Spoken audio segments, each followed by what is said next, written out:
আসসালামু আলাইকুম। বাংলা দ্বিতীয় ক্লাসে সবাইকে স্বাগত জানাচ্ছি। প্রথম ক্লাসে প্রশ্ন বিশ্লেষণ হয়েছে এবং এটার উপরে পরীক্ষাও হয়েছে। তোমরা অনেকে পরীক্ষা দিয়েছো, নম্বর পেয়েছো, অনেকে জিজ্ঞেস করছো, সব টপিক থেকে প্রশ্ন হয়েছে। যেহেতু প্রশ্ন বিশ্লেষণ ক্লাস ছিল, তো বিগত বছরের বিভিন্ন প্রশ্ন নিয়েই আসলে প্রশ্ন করা হয়েছে। তো আজকে দ্বিতীয় লেকচার নির্দিষ্ট কিছু টপিক আছে, অলরেডি তোমরা পেয়েছো। কোর্স প্ল্যানটা পেয়েছো, কোর্স আউটলাইনটা তোমরা পেয়েছো। তো আজকে দ্বিতীয় লেকচার গুরুত্বপূর্ণ কিছু বিষয় নিয়ে আলোচনা হবে এবং আজকের লেকচারটাই মূলত ব্যাকরণের ভূমিকা, তার মানে ব্যাকরণে ঢুকতে হলে, বাংলা ব্যাকরণে ঢুকতে হলে আজকের লেকচারটা খুবই জরুরি। আমাদের সবাইকে এই লেকচারের টপিকগুলো জানা খুবই জরুরি। বিশেষ করে ধ্বনি ও বর্ণ, বাংলা বর্ণমালা লিখতে পারা, চিনতে পারা, কোন বর্ণের মাত্রা কতটুকু আছে, কোন বর্ণ কি নাম আছে, বিশেষ উচ্চারণ স্থান অনুযায়ী কিছু নাম আছে, এরকম বিভিন্ন গুরুত্বপূর্ণ বিষয় আজকে লেকচারে মূলত শেখা হবে। আমরা প্রথমে দেখে নিই বাংলা লেকচার 2-এ আমি টপিক হিসেবে কি কি রেখেছি। ব্যাকরণ, ইতিহাস ও আলোচ্য বিষয়। এখানে প্রথম যে টপিকটা আছে, এই টপিকটা আসলে কম গুরুত্বপূর্ণ, আমি বলবো এটা কম গুরুত্বপূর্ণ। এখান থেকে সচরাচর প্রশ্ন হয় না, মানে এই টপিকটা এমন না যে এখান থেকে একটা প্রশ্ন হবেই, এরকম একটা টপিক। সেটা হচ্ছে ব্যাকরণ, ইতিহাস ও আলোচ্য বিষয়। তবে যদি প্রশ্ন হয় তো সেজন্যে আমরা একটু পড়ব। ঢাবি এবং গুচ্ছের জন্যে এই দুইটা টপিক গুরুত্বপূর্ণ না, তবে চবি, জাহাঙ্গীরনগর এই দুইটা বিশ্ববিদ্যালয়ের জন্য এই টপিকটা গুরুত্বপূর্ণ। এরপরে ধ্বনি ও বর্ণ, এটা খুবই ইম্পর্টেন্ট, ভেরি ভেরি ইম্পর্টেন্ট। এটা আমরা জানি যে ইন্টারমিডিয়েটের সিলেবাসে তো ধ্বনি বর্ণ ব্যাকরণে ছিল না, কিন্তু ধ্বনি বর্ণ থেকে প্রশ্ন হবে, প্রশ্ন হয়। যে 4টা বিশ্ববিদ্যালয় এই ইউনিটে সায়েন্সের প্রশ্ন হবে, সেখানে এখান থেকে প্রশ্ন হয়। এরপরে আবিধানিক ক্রম, ইদানিং গত 2-3 বছরে এই টপিকটা থেকে প্রশ্ন হচ্ছে। আবিধানিক ক্রম থেকে প্রশ্ন হয় যে একটা শব্দ বা শব্দে 4টা থাকে, 4টা শব্দের মধ্যে অভিধানে কোন শব্দটা আমরা আগে পাবো। আমরা যদি বর্ণমালা চিনতে পারি, আমরা যদি বর্ণমালার ক্রম কোনটার পর কোন বর্ণমালা হবে এটা যদি বুঝতে পারি, তাহলে আবিধানিক ক্রম বুঝতে পারা বা এখান থেকে প্রশ্ন আসলে পারা কঠিন কিছু না। আমরা বিশ্লেষণ করব, প্রশ্ন দিয়ে দেখাবো। এরপরে কি ও কি, আমরা একটা টোটকা, একটা ইম্পর্টেন্ট জিনিস শিখব। কি এবং কি, হ্রস্বইকার এবং দীর্ঘইকার কোথায় দিতে হয় এবং কখন হলে এটা সর্বনাম হয়, কখন এটা বিশেষণ হয়, সেগুলো আমরা জানব। তো আমরা সরাসরি আজকে লেকচারে চলে যাই। প্রথম বিষয় বলেছি কম গুরুত্বপূর্ণ ঢাবির জন্য এবং গুচ্ছের জন্য ব্যাকরণ। দেখো একটা গুরুত্বপূর্ণ বিষয় কিন্তু এখানে আছে, ব্যাকরণ শব্দে কিন্তু মূর্ধন্য হয় আর ব্যাকরণে বানানে কিন্তু আকার হয়। এটা মনে রাখার জন্যে আমরা একটু জায়গায় যেতে পারি যে ব্যাকরণ শব্দটাকে আমি যদি বিশ্লেষণ করি তাহলে হয় বি আ ক্রি বা কর দিয়ে অন, তার মানে বি এবং এরপরে হয় আ। যেহেতু এখানে আ লিখেছি তাই এখানে আকার হবে বি আ, বয়জফলা আকার ব্যা, এরপরে করণ। এই করণ শব্দের মূল হচ্ছে ক্রি, এটা এভাবে লিখতে পারি, এখানে এরকম নেই, এরকম দেয়া দরকার, এরকম দিতে হয়। আমরা জানি এই চিহ্নটা ক্রিয়া প্রকৃতি নির্দেশক চিহ্ন, তার মানে ব্যাকরণ শব্দটি কৃত প্রত্যয় দিয়ে গঠিত এবং যে প্রত্যয়, সে প্রত্যয়টা হচ্ছে অন। তাহলে আমরা এখান থেকে জানলাম ব্যাকরণ শব্দটি কৃত প্রত্যয় সাধিত শব্দ এবং এখানে যে প্রত্যয়টা আছে সে প্রত্যয়টা হচ্ছে অন প্রত্যয় এবং এখানে তা শব্দের পূর্বে, ব্যাকরণ শব্দের পূর্বে দুইটা উপসর্গ আছে। এটা একটু মনে রেখো, ভালো করে মনে রাখতে হবে। দুইটা উপসর্গ আছে। কি কি উপসর্গ? বি এবং আ। আমরা জানি উপসর্গে এই দুইটা আমরা পাই। তাহলে ব্যাকরণ শব্দে উপসর্গ হচ্ছে দুইটা, এই বি এবং আ, এই দুইটা হচ্ছে উপসর্গ। আর ব্যাকরণ শব্দটি প্রত্যয় সাধিত, কোন প্রত্যয় সাধিত? কৃত প্রত্যয় সাধিত, কৃত প্রত্যয় সাধিত। এবং এখানে যে প্রত্যয়টা আছে সে প্রত্যয়টা কোন প্রত্যয়? সে প্রত্যয়টা হচ্ছে অন প্রত্যয়।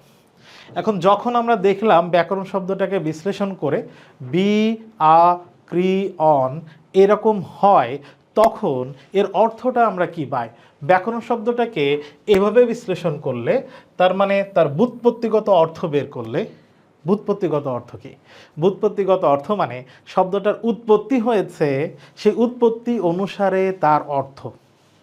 ব্যাকরণ শব্দের উৎপত্তি অনুসারে অর্থ হচ্ছে বিশেষভাবে বিশ্লেষণ। এটা অনেকবার এসেছে, তোমরা বিগত বছরে দেখবে। ব্যাকরণ শব্দের ব্যুৎপত্তিগত অর্থ বিশেষভাবে বিশ্লেষণ। ব্যাকরণ একটি প্রত্যয় সাধিত শব্দ এবং ব্যাকরণ শব্দে মূর্ধন্য হয়েছে। কেন মূর্ধন্য হয়েছে তোমরা পারো, দেখো এখানে র আছে, আমরা জানি রি, র এবং স এই তিনটা বর্ণের পরে যদি কোনো ন আসে সেই নটা মূর্ধন্য হয়। এখন যদি আমি আর একটা প্রশ্ন জিজ্ঞেস করি যে ব্যাকরণ শব্দটি প্রত্যয় সাধিত, মানলাম। ব্যাকরণ শব্দে মূর্ধন্য হয়, র এর পরে ন আছে তাই এটাও মানলাম। এখন যদি প্রশ্ন করি ব্যাকরণ কোন ভাষার শব্দ, সংস্কৃত, তদ্ভব, বিদেশি, আরবি, ফার্সি, পর্তুগিজ, এরকম কোনো কিছু কি আছে? বলো উত্তর কি হবে? ব্যাকরণ শব্দটি কোন ভাষার শব্দ? ব্যাকরণ শব্দটি কোন ভাষার শব্দ? আমি উত্তর দিয়ে দিই, ব্যাকরণ শব্দটি সংস্কৃত শব্দ। এখন বলো আমি এটা কিভাবে বুঝলাম ব্যাকরণ শব্দটি সংস্কৃত শব্দ? এখন কইতে পারো আপনি মুখস্থ করছেন এই জন্য বুঝছেন। বিষয়টা এরকম না, মুখস্থ না করেও কিছু শব্দ বোঝা যায়। দেখো আমরা যখন নত্যবিধান পড়েছিলাম, নত্যবিধান কোন শব্দে প্রযোজ্য হয়? নত্যবিধান মনে আছে? নত্যবিধান কোন শব্দে প্রযোজ্য হয়? নত্যবিধান তৎসম শব্দে প্রযোজ্য হয়। তৎসম শব্দের আর এক নাম কি? তৎসম শব্দের আর এক নাম কি? তৎসম শব্দের আর এক নাম সংস্কৃত শব্দ। তাহলে যদি এখন প্রশ্ন করি, যে প্রশ্ন আগে করেছিলাম, ব্যাকরণ শব্দটি কোন ভাষার, উত্তর কি হবে? ব্যাকরণ শব্দটি সংস্কৃত ভাষার, কারণ এখানে মূর্ধন্য আছে। সংস্কৃতের আর এক নাম তৎসম শব্দ। তাইলে আমরা শিখেছি দুইটা লাইন, কিন্তু এই দুইটা লাইনের সাথে কিন্তু অনেক তথ্য জানলাম এবং এই তথ্যগুলা খুবই গুরুত্বপূর্ণ। আমরা এবার পরে যাই। ব্যাকরণের কিছু ইতিহাস আছে, ইতিহাস যেহেতু বোঝার বিষয় না, এই জন্য এই স্লাইডটাই তোমরা একটু পড়ে নিবে। এখানে আমি বোঝাচ্ছি না, শুধু একটু বলি। যদি বলা হয় যে কোনো ভাষার প্রথম ব্যাকরণ গ্রন্থের নাম কি, গ্রন্থটার নাম হচ্ছে অষ্টাধ্যায়ী। কে লিখেছিলেন? পাণিনি। এবং এটা কোন ভাষার? সংস্কৃত ভাষার। এটা সংস্কৃত ভাষায় লেখা। পৃথিবীর যে কোনো ভাষার ব্যাকরণের গ্রন্থ প্রথম লিখেছিলেন পাণিনি, বইটার নাম অষ্টাধ্যায়ী এবং এটা লেখা হয়েছিল সংস্কৃত ভাষায়। এরপরে সর্বপ্রথম 1734 সালে বাংলা ব্যাকরণ রচনা করেন ম্যানুয়াল দা আসুসা সম্পুসাও। ইনি রোমান ভাষায় লিখেছিলেন এবং এনার বাড়ি হচ্ছে ক্রিশ্চিয়ানো রোনালদোর বাড়ি যে দেশে, সেই দেশে।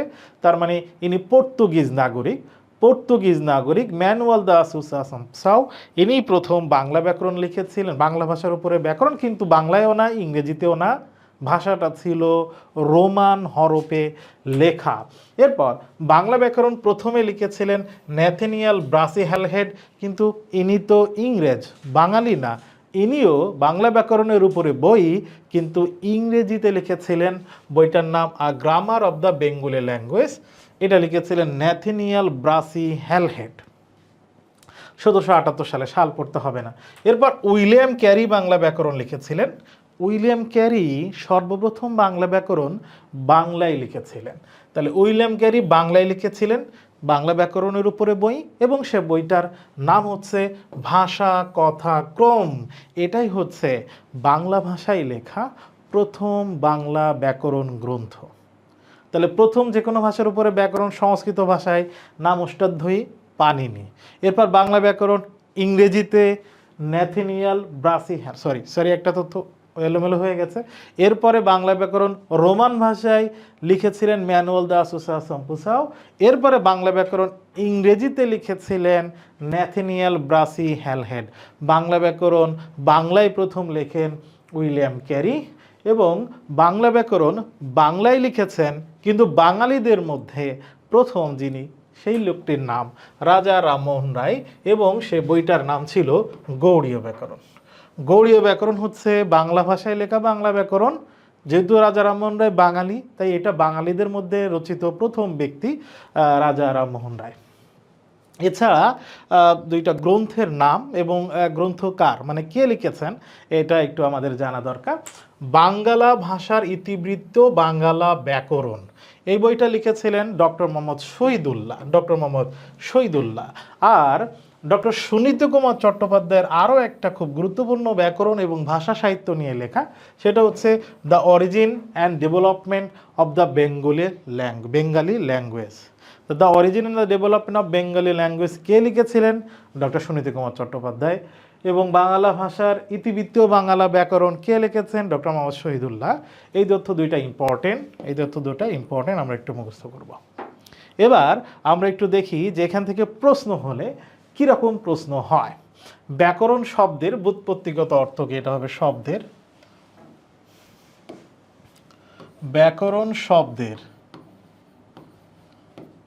ব্যাকরণ শব্দের ব্যুৎপত্তিগত অর্থ।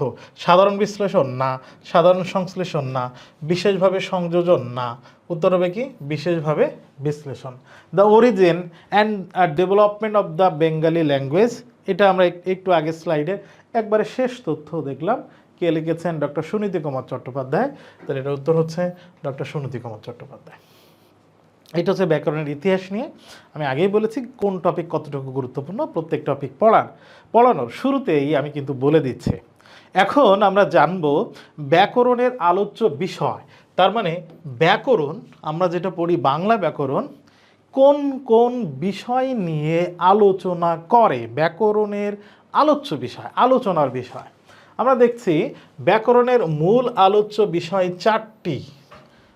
ব্যাকরণের মূল আলোচ্য বিষয় চারটি: ধ্বনিতত্ত্ব, শব্দতত্ত্ব, বাক্যতত্ত্ব, শব্দার্থতত্ত্ব, যার আর এক নাম অর্থতত্ত্ব। আমরা মূলত মুখস্থ করি ধ্বনিতত্ত্ব, শব্দতত্ত্ব, বাক্যতত্ত্ব আর অর্থতত্ত্ব। এটা চারটা মুখস্থ করব যে ব্যাকরণের কয়টি তত্ত্ব আছে, ব্যাকরণের যতগুলো বিষয় আছে কয়টা তত্ত্বের মধ্যে এটা প্রবেশ করিয়ে, ঢুকিয়ে, অন্তর্ভুক্ত করিয়ে আলোচনা করা হয়। তাহলে আমরা পেলাম চারটা। এক্ষেত্রে এই জায়গায় শুধু এটুকু পড়লে হবে না, আরও কয়েকটা বিষয় একটু পড়তে হবে। ধ্বনিতত্ত্বের ইংরেজি নাম কি? ফনোলজি। শব্দতত্ত্বের আর এক নাম কি? রূপতত্ত্ব। শব্দতত্ত্বকে ইংরেজিতে কি বলে? পারিভাষিক শব্দ কি? মরফোলজি। বাক্যতত্ত্বের আর এক নাম কি? বাক্যতত্ত্বের আর এক নাম পদক্রম। বাক্যতত্ত্ব এর ইংরেজি পরিভাষা সিনট্যাক্স। অর্থতত্ত্ব বা শব্দার্থতত্ত্বের ইংরেজি নাম কি? সিম্যান্টিক্স। এগুলার পারিভাষিক শব্দ হিসেবে আসতে পারে যে সিনট্যাক্স এর বাংলা পরিভাষা কি? উত্তর হবে পদক্রম। এভাবে প্রশ্ন হতে পারে, তাহলে এটা একটু পড়ব। তাইলে ব্যাকরণের মূল আলোচ্য বিষয় হচ্ছে চারটি। যে কোনো ব্যাকরণ কয়টি বিষয় নিয়ে আলোচনা করে? এরকম যদি প্রশ্ন হয় এর ভিতর থেকে, যে কোনো ব্যাকরণ কয়টি বিষয় নিয়ে আলোচনা করে? উত্তর হচ্ছে কয়টি বিষয় নিয়ে আলোচনা করে? যেহেতু তত্ত্ব চারটি, তাহলে বিষয়ও চারটি হবে। কি কি? ধ্বনিতত্ত্ব, তাহলে হবে কি? ধ্বনি, শব্দ, বাক্য আর অর্থ। এটা একটু মনে রাখো, বিগত বছরের প্রশ্ন দেখলে তোমরা দেখবে যে এরকম প্রশ্ন হয়েছে। যে কোনো বাংলা ব্যাকরণ কয়টি বিষয় নিয়ে আলোচনা করে? চারটা: ধ্বনি, শব্দ, বাক্য, অর্থ। এখন এই তত্ত্ব থেকে যে প্রশ্ন হয় সেটা একটু জানার চেষ্টা করি। তত্ত্ব থেকে কিভাবে প্রশ্ন হয়? তত্ত্ব থেকে প্রশ্ন হয় এভাবে যে ধ্বনিতত্ত্বের আলোচ্য বিষয়, মানে ধ্বনিতত্ত্ব কোন কোন বিষয় নিয়ে আলোচনা করে? মনে রাখতে হবে ধ্বনি সম্বন্ধীয় ব্যাকরণের যত বিষয় আছে সবগুলো ধ্বনিতত্ত্ব আলোচনা করে। যেরকম ধ্বনির পরিবর্তন, ধ্বনির উচ্চারণ সূত্র, বর্ণ, সন্ধি কিন্তু ধ্বনিতত্ত্বের আলোচ্য বিষয়। সত্যবিধান, নত্যবিধান, এগুলো সবই ধ্বনিতত্ত্বের আলোচ্য বিষয়। এরপরে দেখি আমরা শব্দতত্ত্ব বা রূপতত্ত্ব। শব্দতত্ত্ব বা রূপতত্ত্বের সাথে যেহেতু শব্দ আছে, তাহলে শব্দ সংশ্লিষ্ট যা কিছু আছে সবই শব্দতত্ত্ব বা রূপতত্ত্বের আলোচ্য বিষয়। আমরা একটু দেখি শব্দের প্রকার, শব্দের গঠন, সংখ্যাবাচক শব্দ, সমাস, বিভক্তি, দ্বিরুক্তি শব্দ, পদ পরিবর্তন, বচন, অনুসর্গ, উপসর্গ, প্রকৃতি প্রত্যয়, পুরুষ, লিঙ্গ, কারক, ক্রিয়ার কাল, ক্রিয়ার ভাব, অনুজ্ঞা, এই সবই শব্দতত্ত্ব বা রূপতত্ত্বের আলোচ্য বিষয়। এখানে একটা ইম্পর্টেন্ট তথ্য বলে নিই। আমি জানি যে এই ক্লাসটা আপলোড হওয়ার পরে তোমরা কমেন্টে এরকম প্রশ্ন বারবার করবে, তো যারা প্রশ্ন করবে আমি এখানে ক্লারিফাই করে দিই। আশা করি তোমরা কমেন্টে আবার জানার চেষ্টা করবে না ক্লাসটা না দেখে। তোমরা প্রশ্ন করবে যে কিছু বিষয় আছে, এই তত্ত্বটা কোন কোন বিষয়ে আলোচিত হয়, এই বিষয়টা কোন তত্ত্বে আলোচিত হয়। এরকম কিছু বিষয় আছে যে দেখবে নতুন ব্যাকরণ, যেটা তোমরা যখন 9-10-এ পড়েছো তখন এটা ছিল না, কিন্তু এখন যারা 9-10-এ পড়ে তাদের যে বোর্ড বই দেয়া হয় সেই বোর্ড বইয়ে অনেক তথ্য এলোমেলো বা অনেক তথ্য ভিন্ন আছে তোমরা যখন পড়েছো সেই ব্যাকরণ বই থেকে। এখন এই আলোচ্য বিষয়ে দেখবা একটু ভিন্ন আছে, এটা এদিক ওদিক আছে। তো এখানে একটু মাথা ঝেড়ে মনে রাখতে হবে, তোমরা যখন ক্লাস 9-10-এ ছিলে তখন যে ব্যাকরণ বই পড়েছো সেই ব্যাকরণ বইয়ে যা লেখা তোমাদের বেলায় ওইভাবেই উত্তর করতে হবে। 1। 2 নম্বর হচ্ছে এরকম বিতর্কিত বিষয় থেকে প্রশ্ন হবে না, এটা ধরে নিতে হবে। তার মানে তোমাদের বিষয় আগের ব্যাকরণ ফলো করা, সেই অনুযায়ী এখানে লিস্ট করা আছে। তাই 2টা তত্ত্ব গেল। আমরা এখন 3 নম্বর তত্ত্বে দেখি, বাক্যতত্ত্ব। বাক্যতত্ত্বের আলোচ্য বিষয়, যেহেতু তত্ত্বটার নামই বাক্যতত্ত্ব তাইলে বাক্য রিলেটেড বিষয় থাকবে। এরকম বাক্য, বাক্যের অংশ, বাক্যের প্রকার, বাক্য বিশ্লেষণ, বাক্য পরিবর্তন। আমরা জানি বাগধারা বাক্য রিলেটেড, বাক্য সংকোচন এটার সাথেও বাক্যের সম্পর্ক আছে, বাক্য সংযোজক, বিয়োজন, জ্যোতি বা ছেদ চিহ্ন বা বিরাম চিহ্ন, দাড়ি কমা পূর্ণচ্ছেদ, আমরা জানি এগুলো বাক্যের সাথে রিলেটেড, তাই এগুলো সবই বাক্যতত্ত্বে আলোচিত হয়। এরপরে দেখছি অর্থতত্ত্ব।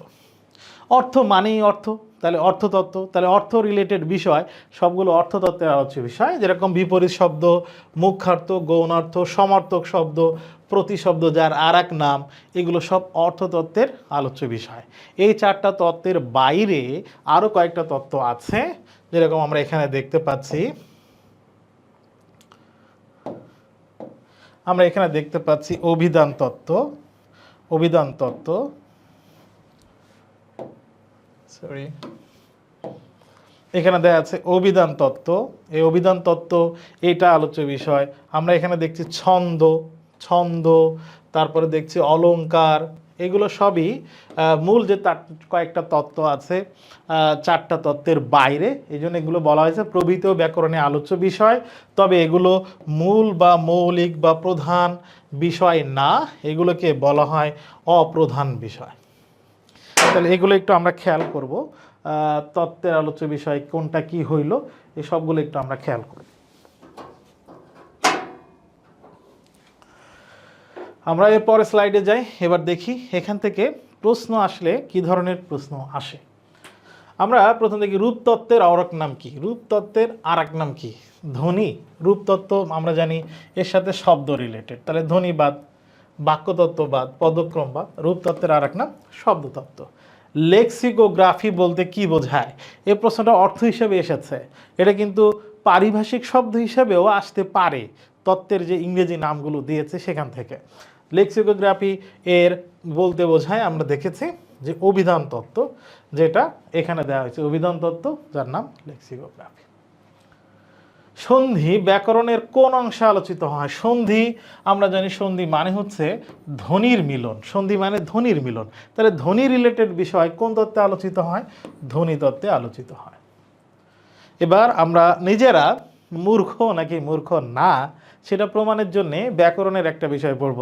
শুরুতেই বললাম মূর্খ নাকি মূর্খ না। এখন এই মূর্খতা ডিপেন্ড করবে আমি বর্ণমালা পারি কিনা, স্বরবর্ণ 11টা পরপর সিরিয়াল অনুযায়ী বলতে পারি কিনা, ব্যঞ্জন বর্ণ যে 39টা আছে এই 39টা বর্ণ আমি চিনি কিনা, চিনলেও কোনটার পর কোনটা, ক্রম কোনটা এটা আমি বুঝি কিনা। বিশেষ করে ক থেকে ম এই 25টার পরে আরও যে 14টা বর্ণ আছে ওই 14টা বর্ণের সিরিয়াল আমি বুঝি কিনা। এটা যদি পারি তাহলে তোমার আজকে একটা টেস্ট হয়ে যাবে ক্লাসের মধ্যে। তোমরা নিজেদেরকে প্রশ্ন করবে যে তোমাদের এই বর্ণমালা তোমরা দেখলে চিনো কিনা, কোন বর্ণের মাত্রা কতটুকু এটা জানো কিনা, কোন বর্ণের পরে কোন বর্ণ, বিশেষ করে অন্তস্থ জ থেকে চন্দ্রবিন্দু ঠিক মতো পারো কিনা। যদি ঠিক মতো না পারো তাহলে তোমরা মূর্খ, আর যদি পারো তাহলে মূর্খ না। আজকের ক্লাসে তোমরা এই ক্লাসটা যারা পুরো ক্লাসটা করবে, তোমরা কমেন্ট যখন করবে এই ক্লাস আপলোড করার পরে কমেন্ট যখন করবে তখন কমেন্ট করার আগে লিখবে এই কথাটা যে না আমি মূর্খ না, না আমি মূর্খ না, আমি বর্ণমালা পারি কি না। অবশ্যই আমি দেখব তোমরা ক্লাস করেছো কি করনি, এটা প্রমাণিত হবে এই প্রশ্নের উত্তর যারা কমেন্ট সেকশনে দিবে তাদেরকে। আচ্ছা, প্রথমে সাধারণ কিছু কথা একটু আমরা দেখার চেষ্টা করি। আমরা জানি যে ধ্বনি মানে হচ্ছে আওয়াজ বা উচ্চারণ, মুখ থেকে নিঃসৃত শব্দের ক্ষুদ্রতম, যতটুকু আমরা বলি তার ছোট একক বা ক্ষুদ্রতম ইউনিটকে ধ্বনি বলে। বা মানুষের মুখ বা বাক প্রত্যঙ্গের সাহায্যে ফুসফুস, গলনালী, মুখ, ঠোঁট, নাক, জিহ্বার সাহায্যে যে অর্থপূর্ণ আওয়াজ করে সেটাকে ধ্বনি বলে। ধ্বনি আর বর্ণের কিছু পার্থক্য আছে। যেরকম আমি বলছি ক, ক, এই ক তো তোমরা শুনছো, এই ক কি দেখা যায়? উত্তর হচ্ছে না, এই ক তো দেখা যায় না। তার মানে এটা হচ্ছে ক এর ধ্বনি, আওয়াজ। যখন আমি বলবো এই যে দেখো এটা ক, এই যে এখন তোমরা দেখতে পাচ্ছ, দেখতে পাচ্ছ, তাহলে তখন এটা হয়ে যাবে বর্ণ। এই কারণে বলা হয় ধ্বনি একককে লিখে বোঝাতে যে সকল চিহ্ন বা সংকেত ব্যবহার করা হয়, ধ্বনির সাংকেতিক চিহ্ন যেটা, এই সংকেত দেখে বুঝবো যে এটা এই ধ্বনি, ওই সংকেত যেটা, ওই সংকেতকে বলা হয় বর্ণ। এই জন্য বলে ধ্বনি শুধু শুনতে হয়, দেখা যায় না। বর্ণ কিন্তু দেখা যায় না, আর বর্ণ চোখে দেখা যায়। তাহলে ধ্বনি হচ্ছে কানের ব্যাপার আর বর্ণ হচ্ছে চোখের ব্যাপার, তাই তো নাকি? উত্তর হচ্ছে হ্যাঁ, তাই তো। বাংলা বর্ণমালা, আমরা জানি বাংলায় মোট 50টি বর্ণ রয়েছে। এই 50টি বর্ণের মধ্যে স্বরবর্ণ 11টি, ব্যঞ্জন বর্ণ 39টি। আমরা এখানে যেগুলো দেখছি যে বর্ণগুলো, এই বর্ণগুলোকে স্বরবর্ণ বলে। আমরা জানি যে বর্ণগুলো উচ্চারণের সময়, যে ধ্বনিগুলো উচ্চারণের সময় অন্য কোনো ধ্বনি সাহায্য লাগে না, সেগুলোকে বলা হয় স্বরধ্বনি।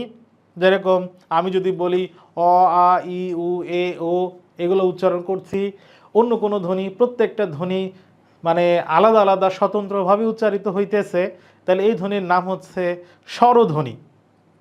আর যখন আমি ওই স্বরধ্বনি যে আওয়াজগুলো করলাম এখানে লেখা দেখা যাচ্ছে, তখন এটাকে বলা হয় স্বরবর্ণ।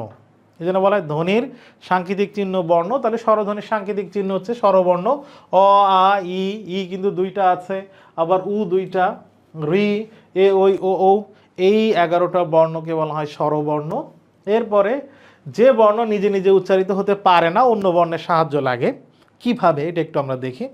আমি তোমাদেরকে বলতে বললাম ব্যঞ্জন বর্ণের প্রথম বর্ণটা পড়ো, তোমরা বলবা কি ক। দেখো ক যখন বলছো, কয়ের সাথে কি একটা অ উচ্চারণ হচ্ছে না? উত্তর হচ্ছে হ্যাঁ, কয়ের সাথে তো অ উচ্চারণ হচ্ছে। তাহলে এটা তো নিজে নিজে উচ্চারিত হইতে পারে না। যে ধ্বনি নিজে নিজে উচ্চারিত হইতে পারে না, অন্য ধ্বনির সাহায্য লাগে, তাকে বলা হয় ব্যঞ্জন ধ্বনি। আর ব্যঞ্জন ধ্বনি যখন আওয়াজটা বোঝাবে যে এই সেই আওয়াজ, লিখে দেখানো হবে, ব্যঞ্জন ধ্বনির প্রতীক যখন দেখানো হবে, তখন ব্যঞ্জন ধ্বনির প্রতীককে বলা হবে ব্যঞ্জন বর্ণ। এখানে ক থেকে উ দিয়ে প্রত্যেকটা ফ্যামিলিতে দেখো 5টা করে বর্ণ আছে, এদিকেও 5টা বর্ণ আছে, এই 25টা বর্ণ আছে ব্যঞ্জন বর্ণ।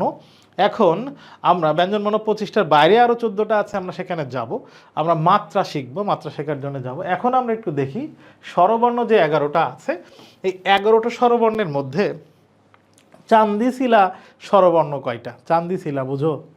হ্যাঁ, চান্দিশিলা শব্দটা বুঝো? মানে চান্দিশিলা মানে ছাদে মাল নাই। কয়টা বর্ণের ছাদে মাল নাই, মানে মাথায় চুল নাই, তার মানে মাত্রা নেই। ব্যাকরণের ভাষায় যেটাকে বলা হয় মাত্রাহীন বর্ণ। মাত্রাহীন বর্ণ স্বরবর্ণের মধ্যে যদি আমরা পাই, দেখো এখানে ছাদে মাল নেই, এ, ওই, ও, এই 4টা হচ্ছে মাত্রাহীন বর্ণ। তার মানে স্বরবর্ণের মধ্যে মাত্রাহীন বর্ণ 4টা। স্বরবর্ণের মধ্যে ছাদে মাল আছে অর্ধেক, অর্ধেক মাত্রা আছে কয়টি? স্বরবর্ণের মধ্যে অর্ধমাত্রা হচ্ছে একটি, কি সেটা? রি। আর এই যে অ, আ, রস্বই, দীর্ঘই, রস্যৌ, দীর্ঘ, এই 6টা বর্ণ পূর্ণ মাত্রা, তার মানে একবার পুরোপুরি মাত্রা আছে। তাহলে পূর্ণমাত্রার বর্ণ স্বরবর্ণের মধ্যে কয়টি? 6টি। তাহলে স্বরবর্ণ মোট 11টা, তার মধ্যে পূর্ণমাত্রা 6টি, মাত্রাহীন 4টি, আর অর্ধমাত্রা 1টি। এবার ব্যঞ্জন বর্ণ যাই, সব থেকে বেশি সংখ্যক বর্ণ যেটা ব্যঞ্জন বর্ণের মধ্যে আমরা দেখতে পাচ্ছি, আমি মনে হয় তোমরা হ্যাঁ ক্লিয়ারলি দেখতে পাচ্ছ, খ, গ, মূর্ধন্য, ধ, থ, প, তালব্য শ। এই বর্ণগুলো আমরা দেখছি ছাদে অর্ধেক মাল আছে, সামান্য একটু মাল আছে। এই যে প লিখতে গেলে এই যে লিখতে হয়, তাহলে এটা অর্ধমাত্রা। তাহলে ব্যঞ্জন বর্ণের মধ্যে আমরা দেখছি ব্যঞ্জন বর্ণের মধ্যে অর্ধমাত্রা আছে 7টি। এরপরে দেখি চাম দিছিলা, ছাদে মাল নেই, একটাও চুল নেই মাথায়, কয়টি বর্ণ আছে? এই যে সবুজ যেগুলো দেয়া আছে, আমরা এখানে দেখতে পাচ্ছি যে ব্যঞ্জন বর্ণের মধ্যে মাত্রাহীন হচ্ছে 1, 2, 3, 4, 5, 6। তাহলে ব্যঞ্জন বর্ণের মধ্যে মাত্রাহীন মাত্রাহীন আমরা পাচ্ছি 6টি।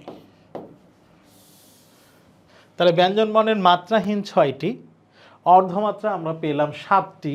তাহলে 7, 6, 13, 13টা যদি আমরা বাদ দেই, 39টা থেকে 13টা গেলে আর থাকে 26টি।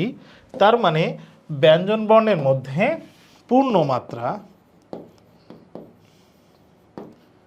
পূর্ণমাত্রার ব্যঞ্জন আছে 26টি। এবার যদি আমি হিসাবে যাই, আমরা আগের স্লাইডে স্বরবর্ণের মধ্যে অর্ধমাত্রা 1টি, ব্যঞ্জন বর্ণের অর্ধমাত্রা 7টি, তাহলে টোটাল সর্বমোট। এবার হিসাবে যাই, আমি জানি যে তোমরা এগুলো পারো, তারপরে একটু দেখে নিও। এই সংখ্যা নিয়ে ছন্দমন্দ বহুত কিছু থাকতে পারে, আমরা যদি এইভাবে পড়ি তাহলে মনে রাখতে পারি। তাহলে সর্বমোট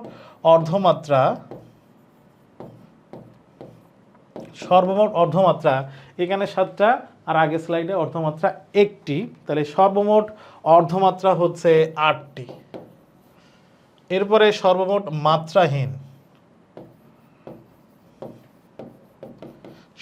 মাত্রাহীন আমরা এখানে দেখতে পাচ্ছি লালগুলা 7টা, এখানে আছে 4টা, লাল না, সবুজগুলা। মাত্রাহীন এখানে আমরা দেখতে পাচ্ছি 1, 2, 3, 4, 5, 6টা। আর মাত্রাহীন স্বরবর্ণের মধ্যে আমরা দেখেছিলাম 4টা, তাহলে টোটাল মাত্রাহীন তাইলে আমরা পাবো 10টি। তাহলে 8 আর 10 18, টোটাল বর্ণ 50টা। 50টা থেকে 18 গেলে থাকে 32। তাইলে পূর্ণমাত্রার বর্ণ সর্বমোট 32টি। আমার মনে হয় তোমরা বুঝে গেছো, মনে মুখস্থ হয়ে গেছে। এখান থেকে কিন্তু প্রশ্ন হইতে পারে, মুখস্থ করতে হবে। এখন আমরা একটা জিনিস শিখব, মৌলিক স্বরধ্বনি। মৌলিক স্বরধ্বনি জিনিসটা কি? মৌলিক স্বরধ্বনি মানে মূল স্বরধ্বনি। আমরা জানি স্বরধ্বনি মানে স্বরের উচ্চারণ, মৌলিক স্বরধ্বনি মানে মূল স্বরধ্বনি। তোমরা যখন যেহেতু তোমরা সায়েন্সের, তোমরা যখন মৌলিক পদার্থ আর যৌগিক পদার্থের সংজ্ঞা পড়েছিলে, তখন এমন পড়েছিলে কিনা যে পদার্থগুলো আর বিশ্লেষণ করা যায় না, ভাঙলে অন্য কোনো পদার্থ পাওয়া যায় না, তাকে মৌলিক পদার্থ বলে। আর যে পদার্থগুলো ভাঙলে ও 2টা বা তার বেশি মৌলিক পদার্থ পাওয়া যায়, তাকে বলা হয় যৌগিক পদার্থ। ঠিক একই রকম, যে স্বরধ্বনি ভাঙলে আর কোনো স্বরধ্বনি পাই না, মৌলিক স্বরধ্বনি। যে স্বরধ্বনিগুলো ভাঙলে আরও 2টা মৌলিক পাওয়া যাবে, তাকে বলা হবে যৌগিক স্বরধ্বনি। এই সংজ্ঞাটা আমরা একটু এখানে অ্যাপ্লাই করি। দেখো, মৌলিক স্বরধ্বনি যে 7টা আছে, আমরা এটা একটু বের করার ওয়েতে যাই, স্বরবর্ণে যাই। তার মানে এখানে গেলে আমরা মৌলিক স্বরধ্বনি, যৌগিক স্বরধ্বনি বের করতে পারবো। দেখো, অ এর মতো কি কোনো উচ্চারণ আছে? অ এর উচ্চারণ কি আর কোনোটার সাথে আছে? মৌলিক স্বরধ্বনি 7টা কিভাবে বের করব? অ এর উচ্চারণ কি আর কোনোটার সাথে আছে? না। তাহলে অ হচ্ছে মূল জিনিস, এটা অন্য কোনোটার সাথে মিল নাই। এরপরে আয়ের উচ্চারণের মতো কি আর একটাও আছে? উত্তর হইতেছে না, আয়ের মতো নাই, তাহলে এটাও মূল জিনিস। এরপর এর বেলায় আমরা দেখতে পাচ্ছি তো 2টা, এখানে হ্রস্ব ই এবং এখানে দীর্ঘ ই। যদিও আমরা ভিন্নভাবে জানলেও মনে রাখতে হবে এর উচ্চারণ কোনো পার্থক্য নেই। তার মানে তোমাকে যদি লিখে দেয় কয় রস্যিকারে কি, এটার উচ্চারণ যা, কয় দীর্ঘইকারে কি, এটার উচ্চারণও একই। তার মানে এর কোনো উচ্চারণের পার্থক্য নেই। তাহলে তো 2টা আছে, একই রকম উচ্চারণ, তাহলে আমরা প্রথমটা নেব, এটা নেব না। ঠিক একইভাবে একটা আছে, এটা হচ্ছে দীর্ঘ উ, একই উচ্চারণ, তাহলে এটা নেব না। এরপরে এটা লিখতে গেলে এভাবে লিখতে হয়, তার মানে এখানে ব্যঞ্জন পাওয়া যাচ্ছে র। তাহলে দেখছি যে এটার উচ্চারণ ব্যঞ্জন র এর সাথে মিল আছে, তাহলে এটাও মূল জিনিস না, এটার বাদ দিয়ে দাও, তাহলে এটাও বাদ। এরপর আমরা দেখব যে এর মতো উচ্চারণ আর একটাও নাই। এরপর এই যে শব্দ বর্ণটা আছে এটা দেখো এরকম লিখলে কি হয়, এটা কি লেখা, এটা আমরা না দেখে এটা কি লেখা, যদি এটা না দেখি, যদি এটা ঢেকে রাখি না দেখি, তাহলে এটা কি লেখা? ওই লেখা। তার মানে একটার মধ্যে দুইটা পাইতেছি, তাহলে এটা মৌলিক পদার্থ না, মানে মৌলিক স্বরধ্বনি না, তাহলে এটা বাদ। এরপর ও এর মতো আর একটাও নাই। ও কে ভাঙলে, যেরকম আমি যদি এইভাবে লিখি, সরি এটা ভুল হলো, আমি যদি এই দুইটা বর্ণ পাশাপাশি লিখি, দেখো এই দুইটা, এটা বাদ দাও, এখানে কি লেখা? ও লেখা। তার মানে একটার মধ্যে দুইটা পাচ্ছি, তাহলে এটাও মূল না। তাহলে 11টা স্বরবর্ণ স্বরধ্বনির মধ্যে আমরা মূল কয়টা পাইলাম? মূল 1 2 3 4 5 6টা পাইলাম, কিন্তু মৌলিক স্বরধ্বনি তো 7টা। আর একটা কোথায় পাবো? আর একটা পাইতে হইলে তাহলে তো পাওয়া কঠিন।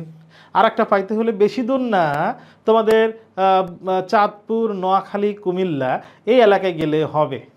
টাঙ্গাইল এই এলাকায় এরকম উচ্চারণ আছে। দেখো চাঁদপুর, নোয়াখালী, কুমিল্লা, তুমি এই এলাকায় গিয়ে বলবা এটা কি কি এটা, ওই এলাকার লোকগুলো উচ্চারণ করো, কি লেখা এটা? তেল।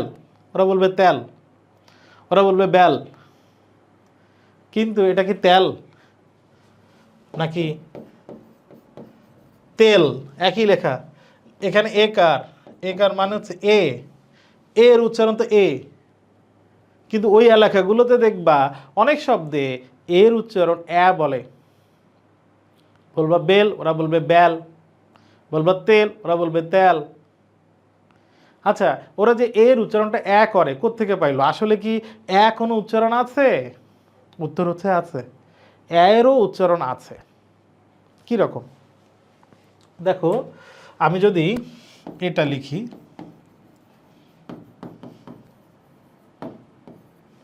তোমরা যেটাকে আরশোলা বলো, তোমরা যেটাকে ককরোচ বলো, তোমরা সায়েন্সে যারা, তারা তো এটা সাইন্টিফিক অনেক নামও পড়েছো তেলাপোকার।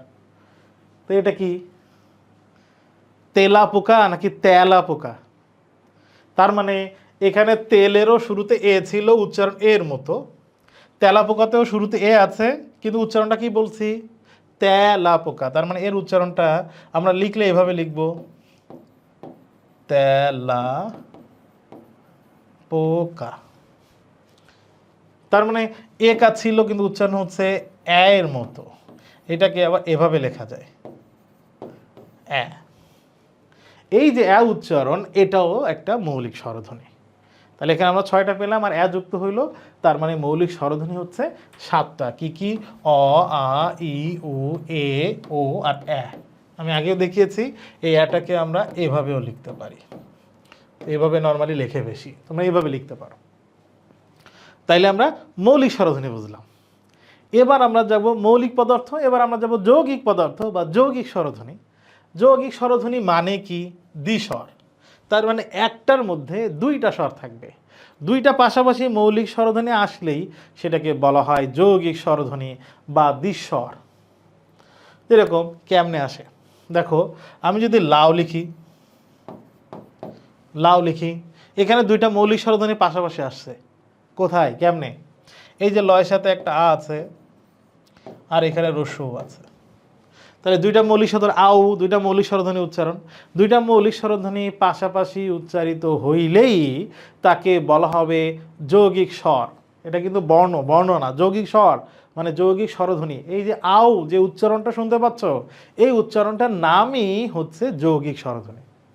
এরকম যৌগিক স্বরধ্বনি আছে 25টা।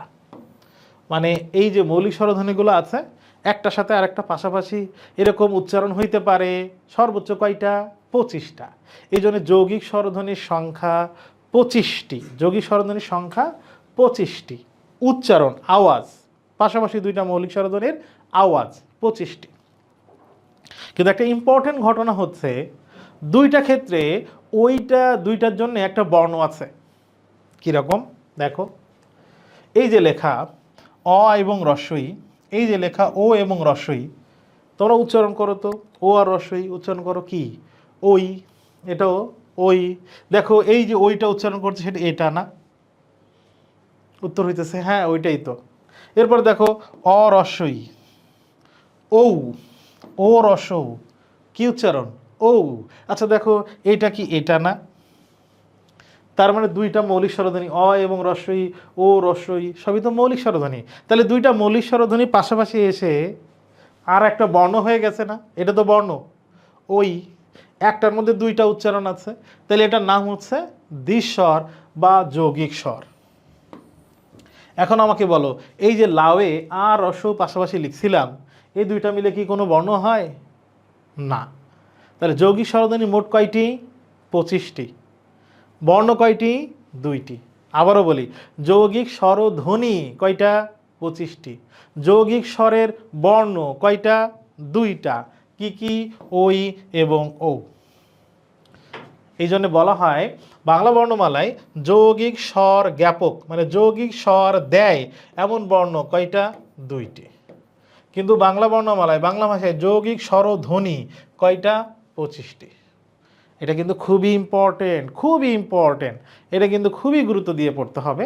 আমরা আশা করি তোমরা এটা বুঝতে পেরেছো, এবং এই রিলেটেড কোনো প্রশ্ন থাকলে অবশ্যই ক্লাসের কমেন্টে তোমরা এটা লিখবে। এবার আমরা আরও কয়েকটা ইম্পর্টেন্ট তথ্য একটু মুখস্থ করি। রস্ব স্বর, রস্ব স্বর, রস্ব মানে ছোট, স্বর মানে স্বরধ্বনি। স্বরধ্বনি যে স্বরবর্ণ যে 11টা আছে, এই 11টার মধ্যে ছোট স্বর আছে 4টা, আর দীর্ঘ স্বর মানে লম্বা স্বর, বড় স্বর আছে 7টি। এটা মুখস্থ করতে হবে। দীর্ঘ স্বর রস্ব স্বর, রস্ব স্বর 4টি, অ, ই, উ আর রি। আর বাকি 7টা অ, আ, দীর্ঘ ই, দীর্ঘ উ, এ, ওই, ও, ঔ, দীর্ঘ স্বর, এই 7টা। তাহলে 7টা দীর্ঘ স্বর আর রস্ব স্বর 4টা। আমরা আর একটা জিনিস শিখবো, সেটা হচ্ছে অর্ধস্বর। অর্ধস্বর, আচ্ছা এটা পাইলাম রস্ব স্বর, ছোট স্বর, এটা পাইলাম বড় স্বর। অর্ধস্বর আবার কি? অর্ধস্বর হচ্ছে অর্ধ স্বরধ্বনিকে টেনে দীর্ঘ করা যাবে না। স্বরধ্বনির মধ্যে যে 4টাকে তুমি টেনে অনেকক্ষণ বলতে পারবে না, সেগুলোকে বলা হয় দীর্ঘ স্বর। ও, ও এটাই শেষ, কিন্তু ও এটা হবে না। এই জন্যে অর্ধস্বর হচ্ছে এই 4টা, ই, উ, এ, ও।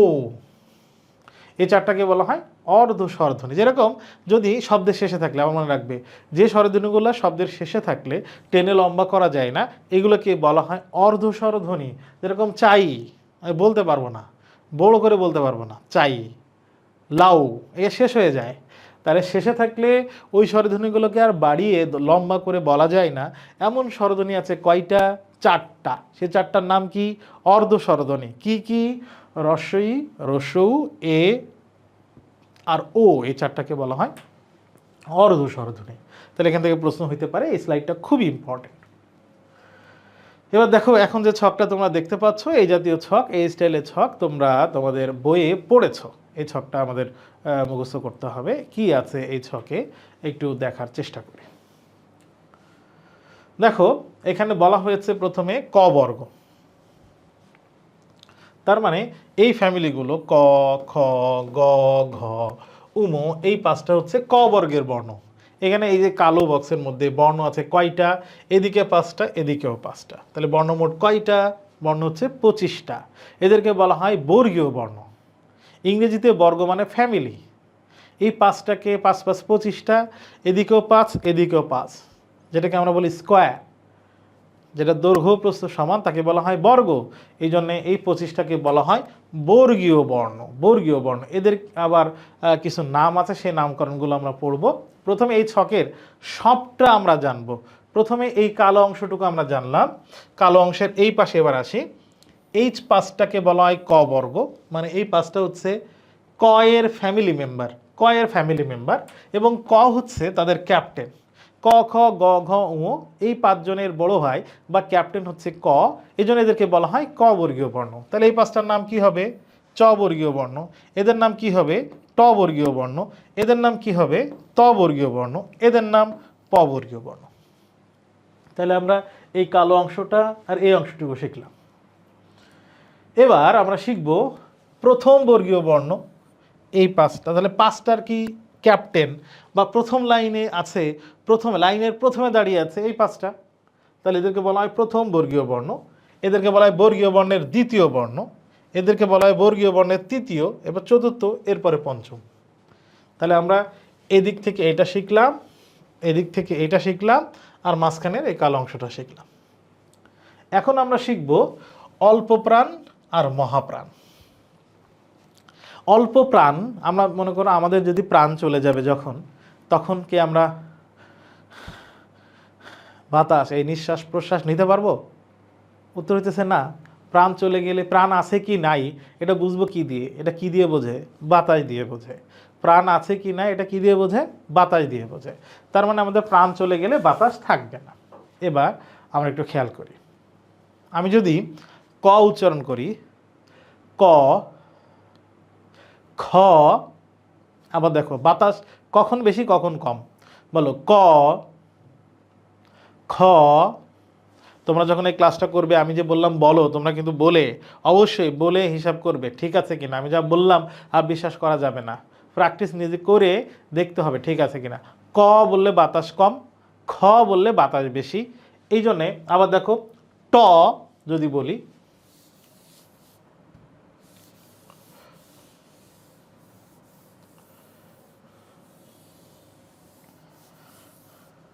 আবার যদি আমি বলি ট বাতাস কম, ঠ বললে বাতাস বেশি। তাইলে এই লাইনের বর্ণগুলোকে বলা হয় অল্প প্রাণ, এদেরকে বলা হয় মহাপ্রাণ। আবার যদি বলি গ বাতাস কম, ঘ বাতাস বেশি, তাহলে এদেরকে আবার বলা হবে অল্প প্রাণ, এদেরকে বলা হবে মহাপ্রাণ। তাহলে আমরা বর্গীয়র এই লাইনটা শিখলাম, এই লাইনটা শিখলাম, এই লাইনটাও শিখে ফেললাম, অল্প প্রাণ মহাপ্রাণ। আর শেষে দেখো উ, ইও, মূর্ধন্য, দন্তান্ন, ম, এই উচ্চারণগুলো হচ্ছে নাকের সাহায্য লাগে। এই ধ্বনিগুলো উচ্চারণে নাক দিয়ে বাতাস বের হয়। যে ধ্বনি উচ্চারণে নাক দিয়ে বাতাস বের হয়, নাকের সাহায্য লাগে, তাকে বলা হয় নাসিক্য ধ্বনি বা নাসিক্য বর্ণ।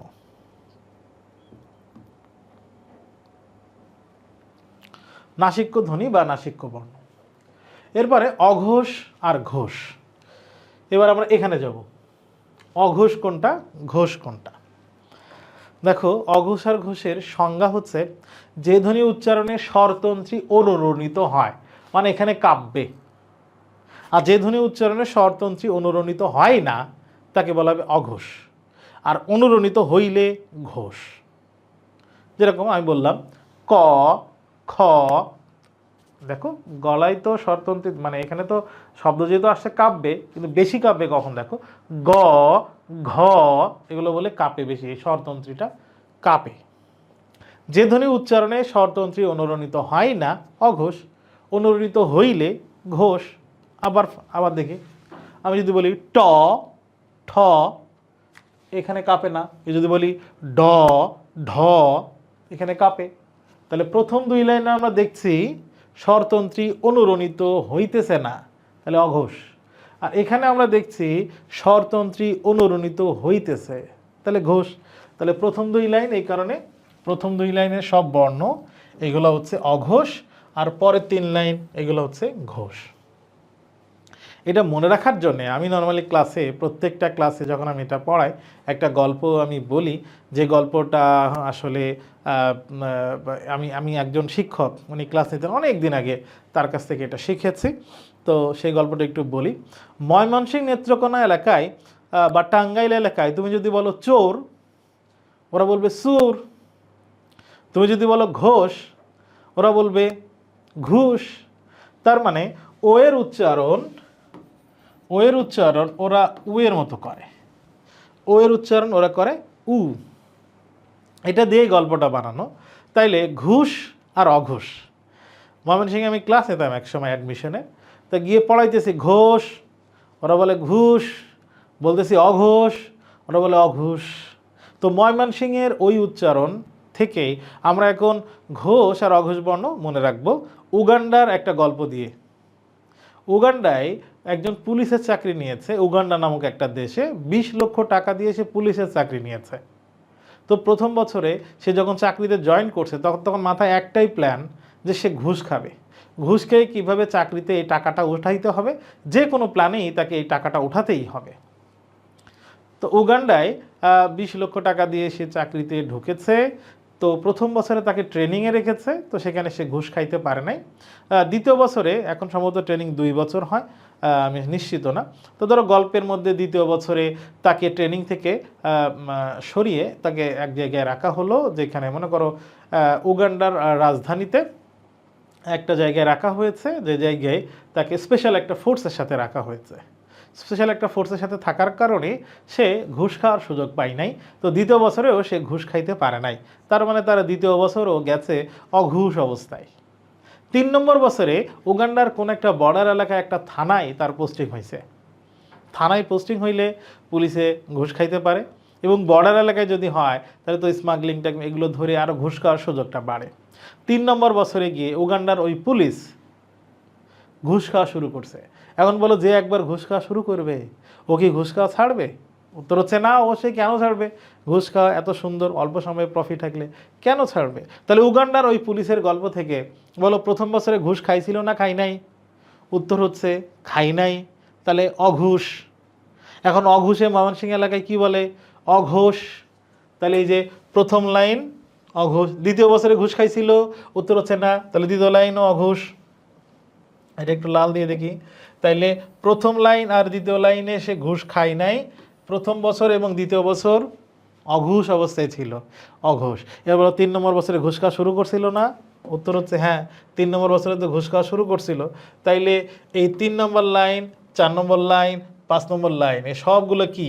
এই সবগুলো হচ্ছে ঘুষ। ময়মনসিংহে বলে ঘুষ, আমরা বলি ঘোষ। তাহলে এইভাবে আমরা ঘোষ এবং অঘোষ মনে রাখতে পারি। তাহলে এটা আমরা বেশ অনেক বিষয় শিখলাম, নামকরণগুলো। এবার এখানে যাই। তাহলে প্রত্যেকটা বক্সে যা যা লেখা আছে আমরা কিন্তু এই দুইটা ছাড়া, নিচেরগুলো ছাড়া এই 5টা শিখে ফেলেছি। এবার এখানে যাই, উচ্চারণ স্থান অনুযায়ী নাম। ক, খ, গ, ঘ এই কণ্ঠের সাহায্য লাগে, এই জন্য এদের নাম কণ্ঠবর্ণ। এই 5টাকে বলা হয় কণ্ঠবর্ণ। এবার পরের 5টায় যাও, এদের নাম হচ্ছে তালব্য বর্ণ। কেমনে? দেখো, চ, ছ, জ, ঝ। এই উচ্চারণে দেখো জিহ্বা এই উপরে তালুতে লাগতেছে। চ, ছ, জ, জিহ্বা উপরে তালুতে লাগছে। এই তালুতে নাম লাগে, এই জন্য এদের নাম হচ্ছে তালব্য বর্ণ। তালব্য বর্ণ। আমরা এগুলো একটু মুছে দিই, দাগানোগুলো।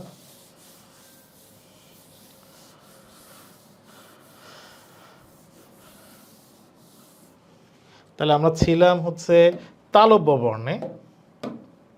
তালব্য বর্ণ বলছিলাম যে এই চ, ছ, জ, ঝ, ইঁ উচ্চারণে জিহ্বা তালুতে লাগে, তাই এদের নাম হচ্ছে তালব্য বর্ণ।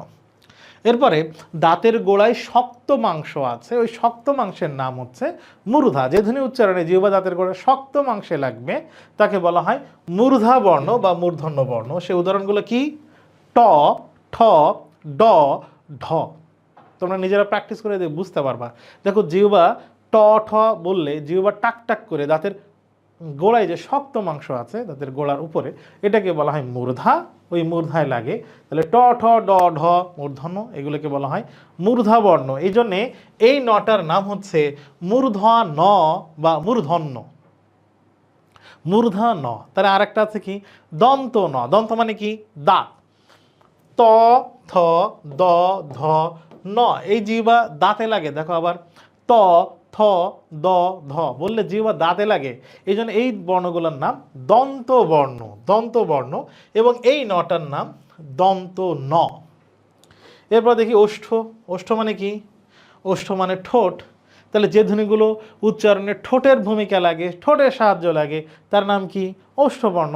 যেরকম প, ফ, ব, ভ, ম। ঠোঁটের সাহায্য ছাড়া উচ্চারণ করা যায় না, এই জন্য এই বর্ণগুলোর নাম হচ্ছে ওষ্ঠবর্ণ। আমার মনে হয় উচ্চারণ স্থান অনুযায়ী তোমরা এগুলো বুঝতে পেরেছ। এখন এগুলো তো ক থেকে ম, এই 25টা দেখালাম। এই 25টার বাইরের বর্ণগুলো জানা লাগবে। মনে রাখবে, ড এবং ডয় বিন্দু ড় একই রকম, এটা অল্প প্রাণ। ঢ এবং ঢয় বিন্দু ড় এই দুইটা হচ্ছে মহাপ্রাণ, এটা একটু মনে রাখবা। ঢ এবং ঢয় বিন্দু ড় এই দুইটা হচ্ছে মহাপ্রাণ, এটা হচ্ছে অল্প প্রাণ মম। এবং ড এবং ডয় বিন্দু ড় এটা ট বর্গের মধ্যে পড়বে, এবং এই বর্ণগুলোর নাম হচ্ছে মূর্ধা বর্ণ, ড এবং ডয় বিন্দু ড়। আর তালব্য বর্ণ এই 5টার মধ্যে, আর বাইরে আছে তালব্য স, এটাকে আমরা কি বলি? তালব্য স, এটা তালব্য বর্ণ। কণ্ঠবর্ণের মধ্যে এই পাঁচটার বাইরে, বর্গের বাইরে আছে হ, হকে বলা হয় কণ্ঠবর্ণ। আর ডয়বিন্দু আর ঢয়বিন্দুকে বললাম মূর্ধবর্ণ, আগেই দেখিয়েছি। দন্তবর্ণ এই পাঁচটার বাইরে, বর্গীয় বর্ণের বাইরে আর আছে র, ল, স, এদেরকে বলা হয় দন্তবর্ণ। এছাড়া দেখো এইটা তো গ্রিন এবং এটাও গ্রিন, তার মানে এই বর্ণগুলো অন্তস্থ জ, তালব্য স, মূর্ধন্য স, দন্ত স, অন্তস্থ খণ্ডত, অনুস্বার, বিসর্গ, চন্দ্রবিন্দু, এগুলোকে অঘোষ বলবো। আর এই কালার আর এই কালার সেম, তাহলে র, ল, হ, ডয়বিন্দু র, ঢয়বিন্দু র, এদেরকে আমরা ঘোষ বলবো, এদেরকে আমরা ঘোষ বলবো। এর মধ্যে এই দুই বক্স, এই বক্স এবং এই বক্স, এই দুইটা হচ্ছে অল্প প্রাণ। এই বাইরের এই বর্ণগুলোর মধ্যে এইগুলো হচ্ছে অল্প প্রাণ, আর এইগুলো হচ্ছে মহাপ্রাণ। হ আর ঢয়বিন্দু র, শুধু এই দুইটা হচ্ছে মহাপ্রাণ, আর বাকি সবগুলো হচ্ছে অল্প প্রাণ। এইগুলো হচ্ছে অঘোষ আর এইগুলো হচ্ছে ঘোষ। কালার দেখে একটু মনে রাখতে হবে। আর এই সবগুলোর মধ্যে, মানে ঘোষ আর অঘোষ সবগুলোর মধ্যে মহাপ্রাণ শুধু দুইটা, বাকিগুলো হচ্ছে অল্প প্রাণ। তাহলে বর্গীয় বর্ণের বাইরেও অঘোষ, ঘোষ, অল্প প্রাণ, মহাপ্রাণ, এটা একটু আমরা মাথায় রাখবো। এই ছকটার ক্লাসটা একটু বারবার তোমরা রিপিট করে দেখবে, আশা করি তোমরা বুঝতে পারবে। এই যে এখন যে স্লাইডটা আছে, এটা খুবই গুরুত্বপূর্ণ, ভেরি ভেরি ইম্পর্টেন্ট। নর্মালি ধ্বনি বর্ণ থেকে প্রশ্ন হইলে, ধ্বনি বর্ণ থেকে নর্মালি প্রশ্ন হইলে এখান থেকেই হয়। এটা খুবই গুরুত্বপূর্ণ, এটা একটু আমাদের দেখা জরুরি। পরাশ্রয়ী বর্ণ, যে বর্ণগুলো পরের আশ্রয়ে থাকে, পরের আশ্রয়ে থাকে, তাই পরাশ্রয়ী বর্ণ। দেখো অনুস্বার, বিসর্গ, চন্দ্রবিন্দু দিয়ে শুরু হয়েছে এমন কোনো শব্দ আছে? শব্দের শুরুতে আছে না, এটা পরের ঘাড়ের উপরে থাকে, এই জন্য এদের নাম পরাশ্রয়ী বর্ণ। উষ্ম বর্ণ, যে বর্ণ, যে ধ্বনি আওয়াজে উষ্ম হয়, মুখ বিবর গরম হয়, তাকে বলা হয় উষ্ম ধ্বনি। উষ্ম ধ্বনি তিনটা, তালব্যস্ব, দন্তস্ব আর হ, এই তিনটা হচ্ছে উষ্ম ধ্বনি। কিন্তু বর্ণ হচ্ছে চারটা, কারণ তালব্যস্ব, মূর্ধন্যস্ব, দন্তস্ব, আমরা জানি শয়ের উচ্চারণ, এই দুইটা শয়ের উচ্চারণ একই, এই জন্য দুইটা মিলে একটা। আর এই শয়ের উচ্চারণ অনেক সময় ইংরেজি এসের মতো হয়, এই জন্য এটা আরেকটা ভিন্ন একটা নিলাম, আর হত আছে। তাহলে বর্ণ চারটা কিন্তু ধ্বনি তিনটা, ভালো করে খেয়াল করো। উষ্ম বর্ণ চারটা কিন্তু উষ্ম ধ্বনি তিনটা, কারণ এই দুইটার শয়ের ধ্বনি বা আওয়াজ তো একই, তাই দুইটা একটা নেব। শুধু তিনটা, তালব্যস্ব, মূর্ধন্যস্ব, দন্তস্ব, এই তিনটারই আবার ভিন্ন একটা নাম আছে। কীরকম? তালব্যস্ব, মূর্ধন্যস্ব, দন্তস্ব, শা শা আওয়াজ হয়, এই জন্য এই তিনটার নাম হচ্ছে শীষ বর্ণ। শীষ বর্ণ তিনটা কিন্তু শীষ ধ্বনি আবার দুইটা। কেন? কেন? এই যে সেম, তালব্যস্ব আর মূর্ধন্যস্ব তো উচ্চারণ একই, তাহলে দুইটা মিলে একটা, আর এই দন্তস্ব, শীষ বর্ণ দুইটা। অন্তস্থ বর্ণ, অন্তস্থ বর্ণ চারটা, অন্তস্থ জ, র, ল, ব, অন্তস্থ বর্ণ হচ্ছে চারটা। র, র, র উচ্চারণ জিহ্বা কাঁপে, র, কাঁপার আর এক নাম কি? কম্পন। তাহলে কম্পন থেকে ওর জাত বা জন্ম, কম্পন থেকে জন্মাইছে যে বর্ণ তার নাম হচ্ছে কম্পনজাত বর্ণ। কি সেটা? র। এবার দেখো ল, এই ল, ল মানে পার্শ্বিক বর্ণ। কেন? ল উচ্চারণে জিহ্বার দুই পাশ দিয়ে বাতাস বের হয়, অথবা ল উচ্চারণে জিহ্বার দুই পাশে দাঁতের দুই পাশে লাগে। ল, দেখো এরকম জিহ্বা ভাঁজ হয়ে এই দুই পাশে দাঁতে লাগছে। ল, ল, এরকম জিহ্বা ভাঁজ হয়ে এই দুই পাশে দাঁতে লাগছে, এই জন্য লকে বলা হয় পার্শ্বিক বর্ণ। লকে বলে কি? পার্শ্বিক বর্ণ। এরপরে দেখো আমাদের খুব উচ্চারণে ঝামেলা আছে, আমরা এইগুলার উচ্চারণ একই করে ফেলি, একই রকম করে ফেলি। ডয়বিন্দু ল আর ঢয়বিন্দু ল, এই দুইটাকে বলা হয় তাড়নজাত বর্ণ। তার মানে কি? তাড়ন থেকে এর জন্ম, তাড়ন থেকে যার জন্ম তার নাম হচ্ছে তাড়নজাত। তাড়ন মানে কি? তাড়ন মানে হচ্ছে তাড়া খাওয়া। তাড়া খাওয়া মানে কি? বাড়ি খাওয়া, পাল্টি খাওয়া। দেখো র, র বললে জিহ্বা এরকম করে ভাঁজ খেয়ে একটা বাড়ি খায়। র, র, জিহ্বা এরকম ভাঁজ খেয়ে একটা বাড়ি খায়, এই জন্য এর নাম হচ্ছে তাড়নজাত। যদিও আমরা এই তাড়নজাত আর কম্পনজাত একই রকম উচ্চারণ করে ফেলি। আমরা কি করি? একই রকম উচ্চারণ করে আমরা যে ভুলটা করি, সেই ভুলটা হচ্ছে আমরাকে আমলা বলে ফেলি। আমরা আমলা বলে ফেলি। এই যে আধুনিকতা দেখানোর জন্যে আমরাকে আমলা বললাম, আমাদেরকে আমাদের বললাম, কিরে তোরা কি করিস এইভাবে বললাম, কম্পনজাতকে তাড়নজাত বললাম। এটা আমাদের ভুল বললাম, আমরা নিজেরা মূর্খ, এটা প্রমাণ করলাম। তাহলে কম্পনজাত এবং তাড়নজাতের উচ্চারণ কিন্তু আলাদা, এটা একটু মাথায় রাখা জরুরি। এবং এই স্লাইডের এই বর্ণগুলোর কোনটার কি নাম এটা অবশ্যই মুখস্থ করতে হবে, এখান থেকে প্রশ্ন হইতে পারে। আচ্ছা, এরপরে আমরা যে জিনিসটা জানবো সেটা হচ্ছে কার কাকে বলে। স্বরবর্ণ সংক্ষিপ্ত রূপে ব্যঞ্জন বর্ণের সাথে যুক্ত হইতে পারে। স্বরবর্ণ কখনো ব্যঞ্জন বর্ণের সাথে সংক্ষিপ্ত হয়ে যুক্ত হইতে পারে, তখন সেটাকে কার বলে। যেরকম আমি যদি ব্যবহার লিখি, ব্যবহার না, আমি যদি বাক্য লিখি, তাহলে আমরা দেখতে পাচ্ছি বয়ের সাথে একটা স্বরবর্ণ যুক্ত হয়েছে আ। এখন আয়ের চেহারা তো এই রকম, কিন্তু এখানে কি আ ওই রকম আছে? উত্তর হইতেছে না, এখানে আ সংক্ষিপ্ত হয়ে গেছে। এই যে স্বরবর্ণ সংক্ষিপ্ত হইল ব্যঞ্জনের সাথে, এটাকে বলা হয় কার। স্বরবর্ণ কয়টা? 11টা। কার আছে কয়টা? 10টা। তাহলে দেখো আকার ইকার সবগুলোই আছে, শুধু কার নেই। কার অয়ের, অয়ের কোনো কার নেই, অয়ের কোনো সংক্ষিপ্ত রূপ নেই, এই জন্য অয়ের নাম আছে। অয়ের কোনো সংক্ষিপ্ত নেই, অয়ের কোনো কার নেই, এই জন্য অকে বলা হয় বিলীন বর্ণ বা লীন বর্ণ। বিলীন বর্ণ বা নীলীন বর্ণ কেন, এটারও একটা ব্যাখ্যা আছে, যেটা আগে দেখিয়েছি। দেখো আমি যখন বলেছিলাম এটা কি লেখা, তোমরা বলতেছিলে কি প, দেখো এটার সাথে কি অ আছে না, পয়ের সাথে, তার মানে সব ব্যঞ্জনের সাথে কি অ মিলে মিশে আছে না, সব ব্যঞ্জনের সাথে অ কি বিলীন হয়ে গেছে না, এই কারণে অকে বলা হয় বিলীন বর্ণ বা লীন বর্ণ। এখন পয়ের সাথে যে অ নেই সেটা কিভাবে বুঝবো? যখন দেখবা প, মূলত প মানে হচ্ছে প এবং অ। এই যে আমি পয় থেকে অকে আলাদা করলাম, তখন পয়ের নিচে এই যে চিহ্ন দিলাম, এই চিহ্নের নাম কি? হস, হস চিহ্ন বা হসন্ত চিহ্ন।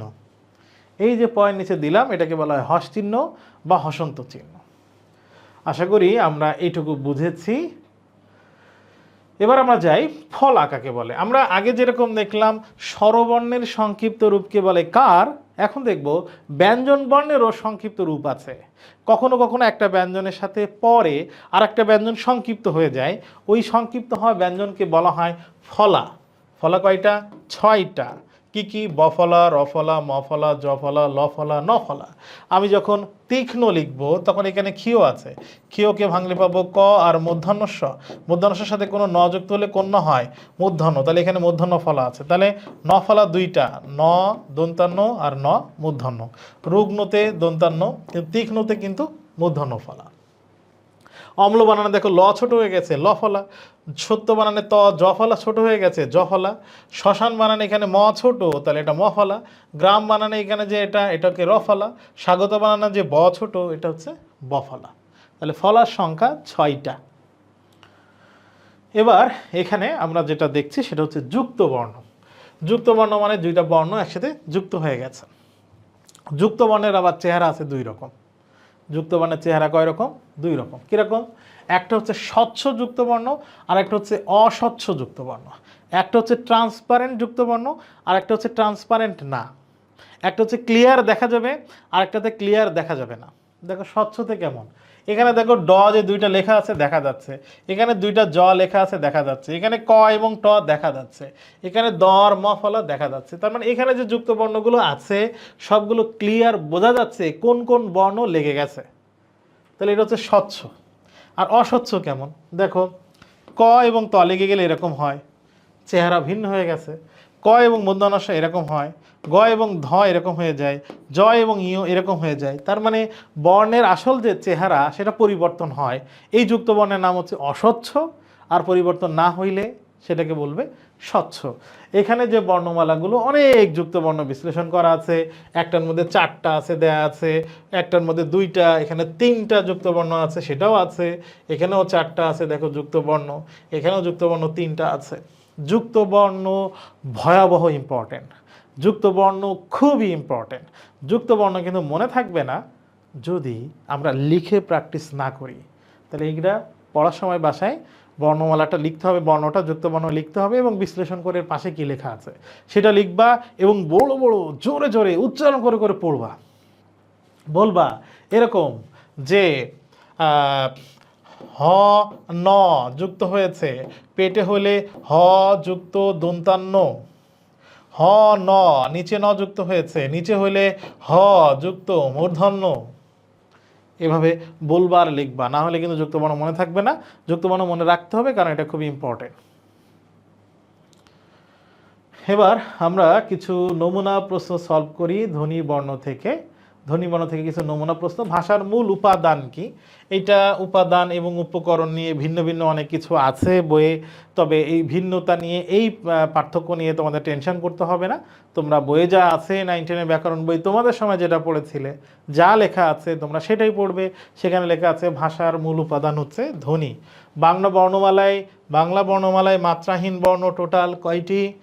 ব্যঞ্জন বর্ণে ছিল 6টি, স্বরবর্ণে 4টি, টোটাল মাত্রাহীন বর্ণ হচ্ছে 10টি। বাংলা ভাষার মৌলিক স্বরধ্বনি কয়টা? মূল স্বরধ্বনি মনে আছে কয়টা? মূল স্বরধ্বনি হচ্ছে 7টি। বর্ণ কিসের প্রতীক? বর্ণ যে আওয়াজ বা ধ্বনি হয় তার প্রতীক। তাহলে বর্ণ কিসের প্রতীক? ধ্বনির প্রতীক। কোন দুটি মৌলিক স্বর মিলিত হয়ে ওই হয়? কোন দুইটি মৌলিক স্বর মিলিত হয়ে ওই হয়? দেখো অ এবং রস্বই, এই দুইটা মিলে ওই হয়। এখন ও আর রস্বই এটা তো হইতে পারে, তাহলে অ এবং রস্বই দেব নাকি ও আর রস্বই দেব? মনে রাখতে হবে কোন দুইটি মৌলিক স্বর যেহেতু বলেছে, তার মানে এখানে ধ্বনি বলেছে। কোন দুইটা ধ্বনি মিলে ওই হয়, তার মানে এখানে আওয়াজের বিষয়। যখন আওয়াজের বিষয় হবে তখন ও আর রস্বই হবে, আওয়াজের বিষয়। কিন্তু যদি বলা হয় কোন দুইটি মৌলিক বর্ণ মিলিত হয়ে ওই হয়, যদি বর্ণ বলে তখন এটা হবে। এর কারণ কি? এর কারণ হচ্ছে মূলত ও এর মধ্যে অ আর রস্বই আছে, কিন্তু এখানে অ এর উচ্চারণটা ও এর মতো হয়েছে। এখানে অ এর উচ্চারণটা ও এর মতো হয়েছে, আর রস্বই ঠিক আছে। এই জন্য মূলত অ, কিন্তু উচ্চারণটা হয়েছে ও। এই জন্য যখন বলবে ধ্বনি বা স্বর তখন ও হবে, আর যখন বর্ণ বলবে তখন অ এবং রস্বই। এখানে বলেছে মৌলিক স্বর, এই জন্য উত্তর এটা না, উত্তর হচ্ছে এই। তাহলে আমরা এখান থেকে যেটা দেখলাম, অ এবং রস্বই এবং অ রস্য কোনটা ধ্বনি এবং স্বর থেকে আলাদা হইতে পারে। এবার আমরা দেখি কোনটি কম্পনজাত ধ্বনি। কম্পনজাত বলেছিলাম যে ধ্বনি বা যে বর্ণ উচ্চারণ হয় জিহ্বার কাপা থেকে, কম্পন থেকে তার জন্ম, তাই নাম হচ্ছে কম্পনজাত। কি সেটা? র কে বলা হয় কম্পনজাত। আমরা এর পরের প্রশ্নে যাই। পরের প্রশ্নে দেখছি কোন বর্ণের কার নেই? আমরা জানি স্বরবর্ণের সংক্ষিপ্ত রূপকে বলা হয় কার, তো স্বরবর্ণের মধ্যে অ এর কোনো কার নেই, এটা উত্তর। একটি ধ্বনিতে কয়টি প্রতীক ব্যবহৃত হয়? একটি ধ্বনিতে কয়টা প্রতীক হবে? একটি ধ্বনিতে একটি প্রতীক হবে, তাহলে উত্তর হবে একটি।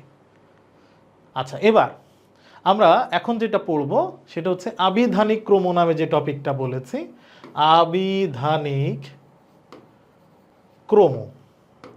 ক্রম মানে সিরিয়াল, আবিধানিক মানে ডিকশনারি সিরিয়াল। বাংলা ডিকশনারি যেটাকে আমরা বলি বাংলা অভিধান, সেই অভিধানের শব্দের তো একটা সিরিয়াল আছে। তখন সেই সিরিয়ালটা কিভাবে মেনটেন করছে? বর্ণমালা সিরিয়াল অনুযায়ী, বর্ণমালার ক্রম অনুযায়ী। এবার আমরা দেখি কিছু বর্ণের ক্রম একটু মনে রাখা জরুরি। কোথায় সেটা মনে রাখতে হবে? দেখো, সাধারণ বর্ণানুক্রম, এটা হচ্ছে সিম্পলি আমরা যে বর্ণমালাগুলো পড়ি সেই বর্ণমালাগুলোর ক্রম মানে ধারা হয় এভাবে। অ থেকে রস্য, এই যে এখানে হচ্ছে স্বরবর্ণগুলো সব, এরপর ক থেকে বাকি 39টা, এটা হচ্ছে সাধারণ বর্ণমালার ক্রম। অভিধানে ব্যবহৃত বর্ণের ক্রম একটু ডিফারেন্ট। কীরকম? এটা মনে রাখতে হবে। অভিধানের ক্ষেত্রে এই যে স্বরবর্ণ অ, এ, ও, রস্যই, ও এর পরে চন্দ্রবিন্দু আসবে। অভিধানের ক্ষেত্রে মনে রাখতে হবে ও এর পরে অনুস্বার বিসর্গ চন্দ্রবিন্দু, এটা আসবে ও এর পরে। এরপরে মনে রাখতে হবে এই যে ক, এই ক এর ওখানে একটা ক্ষীয় আসতে পারে, কারণ ক্ষীয় মানে এটাকে ভাঙলে পাবো ক আর মূর্ধন্য ষ। অভিধানের আরেকটা জিনিস মনে রাখতে হবে, ড আর ডয় বিন্দু ড় এর পরে থাকবে, ঢ এবং ঢয় বিন্দু ড় এর পরে থাকবে, ত এর পরে থাকবে খণ্ডত, কারণ খণ্ডত মানে হচ্ছে ত এর নিচে হস দিলে এটা খণ্ডত হয়। এজন্য বলা হয় খণ্ডত স্বতন্ত্র বর্ণ না, এটা আসলে ওর নিজের কোনো বৈশিষ্ট্য নেই, ওটা তয়ের আর একটা ফর্ম, তয়ের আর একটা চেহারা। তয়ের নিচে যখন হজ দিবা তখন তার চেহারা পরিবর্তন হয়ে খণ্ডত হবে। এই জন্য বলা হয় বাংলা বর্ণমালার মধ্যে একটা বর্ণ আছে যেটা স্বতন্ত্র বর্ণ না, সেটা হচ্ছে খণ্ডত। তাহলে এটা হচ্ছে বর্ণমালার ক্রম, এইটা একটু খেয়াল রাখতে হবে। দেখো নর্মালি অভিধানে বর্ণমালার ক্রম যদি আসে তাহলে ক, ক এর সাথে অ, ক এর সাথে আ, রস্বই দীর্ঘই, এই যে এ ও পর্যন্ত দেখো ও, এরপরে ক এর সাথে অনুস্বার, ক এর সাথে বিসর্গ, ক এর সাথে চন্দ্রবিন্দু। এরপরে যদি ব্যঞ্জনে যায় কয়ে চন্দ্রবিন্দু, এরপরে ক, কয়ে চন্দ্রবিন্দু, এরপরে খ, এইভাবে যাবে। এরপরে আকার, এরপরে ইকার, এইভাবে কিন্তু ক্রমের বর্ণের ক্রম হবে। এখন এখান থেকে প্রশ্ন কিভাবে আসে এটা একটু আমরা প্রশ্ন সলভ করি। যদি প্রশ্ন এরকম আসে যে আবিধানিকভাবে সাজানো শব্দ ত্রয় নিচের 4টা অপশনের মধ্যে কোন 3টা শব্দ অভিধানের সিরিয়ালটা মেনটেন করে লেখা আছে, অভিধানের ক্রমটা মেনেছে কোন 3টা বর্ণ দেখি। দেখো এখানে পয়ের সাথে আছে আ, পয়ের সাথে আছে অ, এখানে পয়ের সাথে আছে অ, পয়ের সাথে আকার মানে তো আ, এখানে চন্দ্রবিন্দু, এখানে চন্দ্রবিন্দু, এখানে চন্দ্রবিন্দু, যেহেতু 3 জায়গায় চন্দ্রবিন্দু আছে পার্থক্য নাই। কিন্তু এখানে পয়ের সাথে আ, আবার এখানে পয়ের সাথে অ। আমাকে বলো অভিধানের ক্রম অ আগে নাকি আ আগে? উত্তর হচ্ছে অ আগে, তাহলে এখানে ক্রম ঠিক নাই। এরপর দেখো 10, 10 বানানের শুরুতে দ, দেশ বানানের শুরুতে দ, দক্ষিণ বানানের শুরুতে দ। এখানে 10 এর সাথে আছে অ, এখানে 10 এর সাথে আছে এ, এখানে 10 এর সাথে আছে অ। তাহলে আমাকে বলো 10 এর সাথে এ আছে, তারপরে 10 এর সাথে অ পাবো, এই ক্রম কি ঠিক আছে? উত্তর হইতেছে না, এটারও ক্রম ঠিক নাই। অনেকে অ, আবৃতে আ, অসুখে অ, অ আ এবং অ, এই ক্রম কি ঠিক আছে? উত্তর হইতেছে না, এটাও ঠিক নেই। তাহলে শেষেরটা উত্তর কেমনে ঠিক আছে একটু খেয়াল করি। আক্রমণ শুরু হয়েছে আ দিয়ে, অমিক্রমণ শুরু হয়েছে ও দিয়ে, তাহলে আয়ের পরে আমরা ও পাই। আর করোনা শুরু হয়েছে ক দিয়ে, আ ও ক, তাহলে তো ক্রম মেনটেন করেছে, তাহলে এটাই উত্তর। আশা করি তোমরা বুঝতে পেরেছো, বুঝতে না পারলে আমাকে জিজ্ঞেস করবে কমেন্টে। যারা বোঝো নাই তাদের জন্য এরপরে আর একটা সমাধান করি, এবার ক্লিয়ার হয়ে যাবে। দেখো আবিধানিক ক্রম অনুসারে সাজানো আছে কোথায় সেটা আমাকে বের করতে হবে। নদ শুরু হয়েছে ন দিয়ে, নদী শুরু হয়েছে ন দিয়ে, সাগর শুরু হয়েছে দন্তস্ব দিয়ে, তাহলে ন ন দন্তস্ব, সিরিয়াল তো ঠিক আছে। ওকে ফাইন, যেহেতু প্রথমটাই ঠিক আছে, একই রকম যদি থাকে দুইটা তাহলে পরের বর্ণের সিরিয়াল দেখতে হবে। এখানে নয়ের পরে আছে দ, এখানে নয়ের পরে আছে দ, এখানে দয়ের সাথে আছে অ, এখানে দয়ের সাথে আছে দীর্ঘই, তাহলে অ এর পরে দীর্ঘই আসে, এটা তো সিরিয়াল ঠিক আছে, তার মানে এটা উত্তর। বাকিগুলা কেন উত্তর হইল না একটু খেয়াল করি। আলো শুরু হয়েছে আ দিয়ে, মাটি শুরু হয়েছে ম দিয়ে, বায়ু শুরু হয়েছে ব দিয়ে। বর্ণমালা পড়লে আমরা তো প ফ ব ভ ম, আমরা তো মটা বয়ের পরে পড়ি, এখানে তো ম আগে আছে, তার মানে এখানে ক্রম মেনটেন করে নাই। এবার দেখো ফুল শুরু হয়েছে ফ, ফল ও ফ, কিন্তু পাখি শুরু হয়েছে প দিয়ে, ফ এর পরে কি প বর্ণমালার ক্রম অনুযায়ী? উত্তর হইতেছে না, তাহলে এটাও উত্তর না, ক্রম ঠিক নাই। 3 নম্বর অপশনে দেখি, চাঁদ শুরু হয়েছে চ এর সাথে আ, চন্দ্র শুরু হয়েছে চ এর সাথে অ, চ চ তারা, তারা শুরু হয়েছে ত দিয়ে, চ এর পরে ত, এটা তো ঠিকই আছে। কিন্তু চ এর সাথে আ দিয়ে এরপরে চ এর সাথে অ, এটা কি ঠিক আছে? ক্রম ঠিক আছে? না, ক্রম তো ঠিক নাই, তাহলে এটা উত্তর হইতেছে না। উত্তর তো আমরা পেয়ে গেছি, কেন বাকিগুলো হচ্ছে না সেটা আমরা জেনে গেলাম। এরপর প্রশ্ন নাম্বার 3, অভিধানে কোনটি সবার শেষে পাওয়া যাবে? মানে এখানে যে 4টা শব্দ আছে এই 4টা তুমি অভিধানে খুঁজলে কোনটা শেষে পাবো, একবারে শেষে পাবো।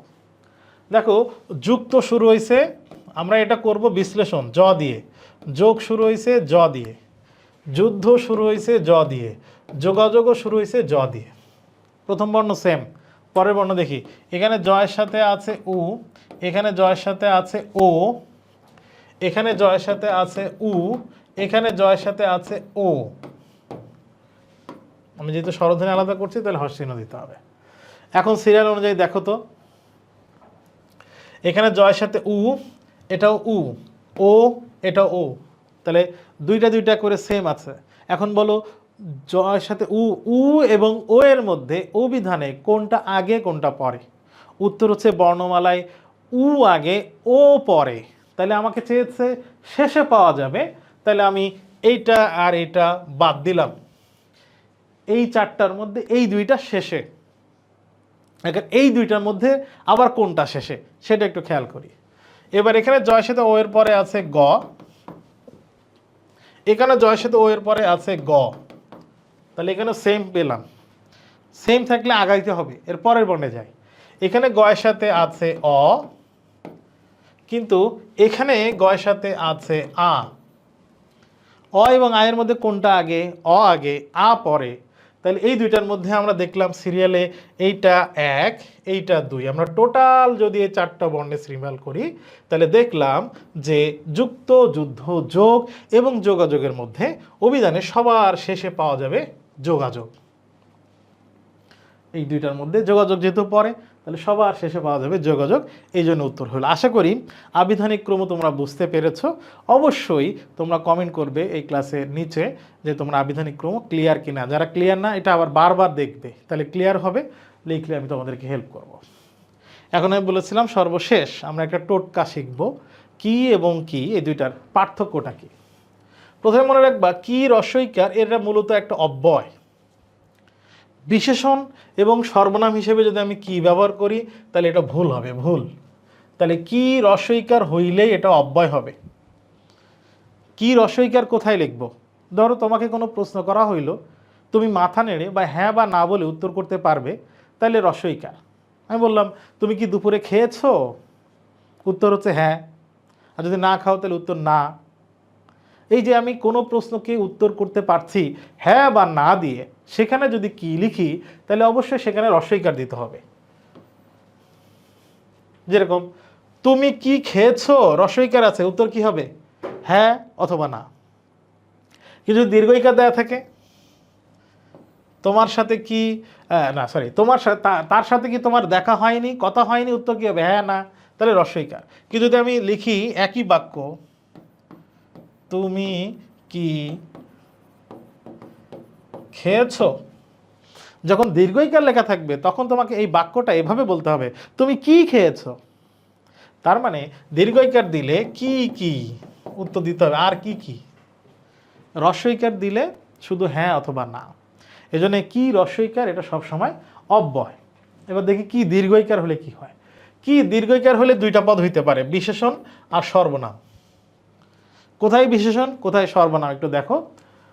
পদ কত প্রকার ও কি কি, এই যে এখানে দীর্ঘইকার দেওয়া হলো, পদ কত প্রকার তোমাকে লিখতে হবে, এটা হচ্ছে সর্বনাম। তোমার নাম কি, কি দীর্ঘইকার, এটা সর্বনাম। কিন্তু কি যখন বিশেষণ হবে তখন বিষয়টা অন্যরকম হবে।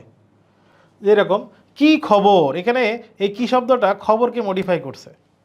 এখানে যেহেতু একটা শব্দ অন্য একটা শব্দকে মডিফাই করছে, বিশেষিত করছে, তখন এই কিটা হচ্ছে বিশেষণ। এই কিটা হচ্ছে বিশেষণ। ঠিক একইভাবে কি সহজে হয়ে গেল বলা, এখানে এই বলাটাকে মডিফাই করছে কি শব্দটা।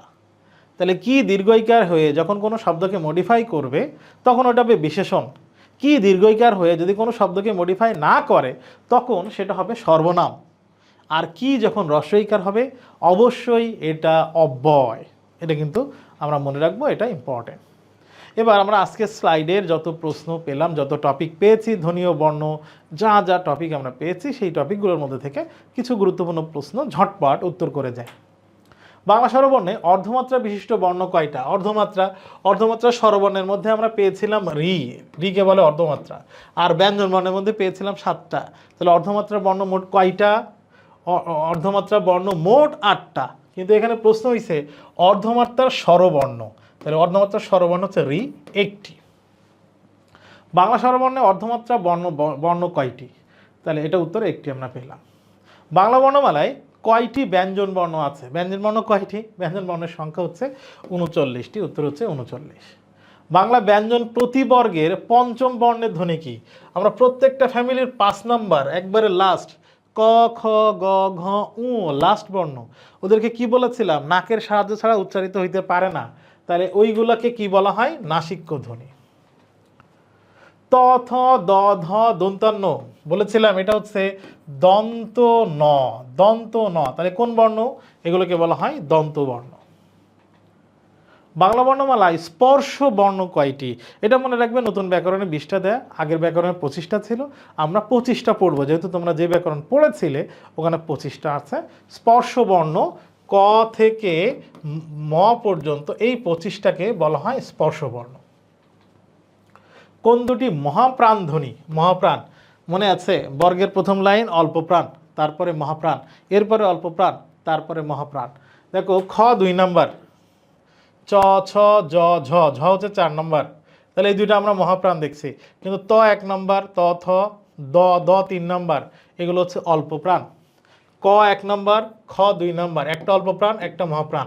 চ 1 নম্বর, ছ চ ছ জ জ 3 নম্বর, এগুলো হচ্ছে অল্প প্রাণ। তাহলে এটা উত্তর হইতেছে না, একটাও উত্তর হচ্ছে ক খ আর ঝ। ম ধ্বনির স্বরূপ কি? ম কি ধ্বনি? প্রথম কথা হচ্ছে ম ওষ্ঠ ধ্বনি, কিন্তু ম কি অঘোষ? না, ম তো প্রথম 2 লাইনে নেই, ঘুষ খাই নাই প্রথম 2 বছর, ম কি প্রথম 2 বছরে আছে? অঘোষ নেই, তাইলে অঘোষ বাদ হবে। গুড। ওষ্ঠ হইল, অঘোষ হইল, নাসিক্য ঠিক আছে, তাহলে এটা উত্তর হইতেছে না, 3টায় মিলতে হবে। এরপরে দেখি ওষ্ঠ ঠিক আছে, ঘোষ মত 5 নম্বর বছরে, 5 নম্বর বছরে তো ঘোষ খাইছে, তাহলে ঘোষ। আর নাসিক্য এটাও ঠিক আছে, তাহলে এটা উত্তর। এবার এখানে দেখি ওষ্ঠ ঠিক আছে, কিন্তু ঘোষ এটাও ঠিক আছে, কিন্তু মহাপ্রাণ ধ্বনি, উত্তর হচ্ছে না, নাসিক্য। ওষ্ঠ এখানে একটা ও পড়ে না, ওষ্ঠ এটা ঠিক আছে, ঘোষ এটাও ঠিক আছে, কিন্তু অল্প প্রাণ না, এটা তো নাসিক্য। তাহলে 3 নম্বরটা হয়েছে উত্তর, ওষ্ঠ ঘোষ নাসিক্য। উচ্চারণের দিক থেকে প কোন ধরনের বর্ণ? প কি দাঁত ত থ দ ধ ন এর মধ্যে আছে? না। চ ছ জ ঝ ন এর মধ্যে আছে? তালব্য? না। এরপরে প, তাহলে ওষ্ঠ বর্ণ। আর এখানে শুধু ব্যঞ্জন লিখছে, যেহেতু বলেছে উচ্চারণের দিক থেকে, তাহলে ওষ্ঠ বর্ণ উত্তর হবে। কোনগুলো মৌলিক স্বরবর্ণ, তার মানে মূল স্বরবর্ণ? মূল স্বরবর্ণের মধ্যে আমরা জানি অ আ ই উ এইগুলো আছে। কোনগুলো মৌলিক স্বরবর্ণ? এর মধ্যে ওই আছে, তাহলে এটা মৌলিক স্বরবর্ণ না। এখানে ও আছে, এটা মৌলিক স্বরবর্ণ না। এরপরে আমরা দেখতে পাচ্ছি অ আ ই আছে, অ ই উ আছে। এখানে আসলে উত্তর 2টাই আছে, অ আ ই, এটা উত্তর হবে, এটা উত্তর হবে, এটা মূল স্বরবর্ণের মধ্যে পড়ে।